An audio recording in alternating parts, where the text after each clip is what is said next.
Test cricket হলো ক্রিকেটের প্রাচীনতম সেরা সংস্করণ। সাধারণত টেস্ট ক্রিকেট কোনো একটি দলের খেলার ক্ষমতা যাচাইয়ের প্রধান মাধ্যম। প্রায় 150 বছর পুরনো টেস্ট ক্রিকেটের ইতিহাসে অনেক বড় বড় রেকর্ড তৈরি হয়েছে এবং ভেঙেছে। বন্ধুরা, আজকের এই ভিডিওটি সাজিয়েছি টেস্ট ক্রিকেটের ইতিহাসে তৈরি টপ 10 স্কোর সম্পর্কে, যেখানে ব্যাটসম্যান তাদের দুর্দান্ত খেলা দিয়ে সকলকে পরাস্ত করেছে। চলুন দেখে নেওয়া যাক। তবে বন্ধুরা, আপনারা চ্যানেলে নতুন হলে চ্যানেলটি সাবস্ক্রাইব করুন, সেই সঙ্গে ভিডিওটি লাইক ও শেয়ার করুন। নাম্বার 10, শ্রীলঙ্কা। 2006 সালে শ্রীলঙ্কা তার ঘরের মাঠ কলম্বোতে ইংল্যান্ডের বিরুদ্ধে 5 উইকেট হারিয়ে 756 রান করে ইনিংসে ডিক্লেয়ার করে, তবে এই ম্যাচটি ড্র হয়েছিল। Number 9, Australia.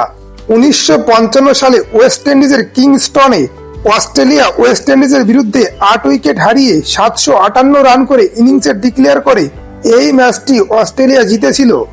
Number 8, team India. 2016 সালে চেন্নাইয়ে টিম ইন্ডিয়া ইংল্যান্ডের বিরুদ্ধে 7 উইকেট হারিয়ে 759 রান করে ইনিংসে ডিক্লেয়ার করে, এই ম্যাচটি টিম ইন্ডিয়া জিতেছিল।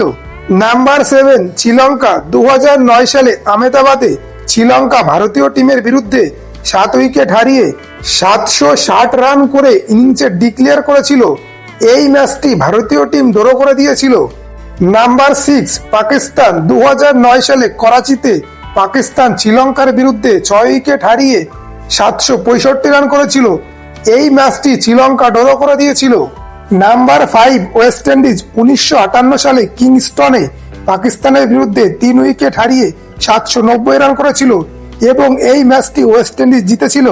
Number 4, England. 2024 সালে পাকিস্তানের মুলতানে পাকিস্তানের বিরুদ্ধে 7 উইকেট হারিয়ে 823 রান করে ইনিংসে ডিক্লেয়ার করেছিল, সেই সঙ্গে ইংল্যান্ড এই ম্যাচটি জিতে নিয়েছিল।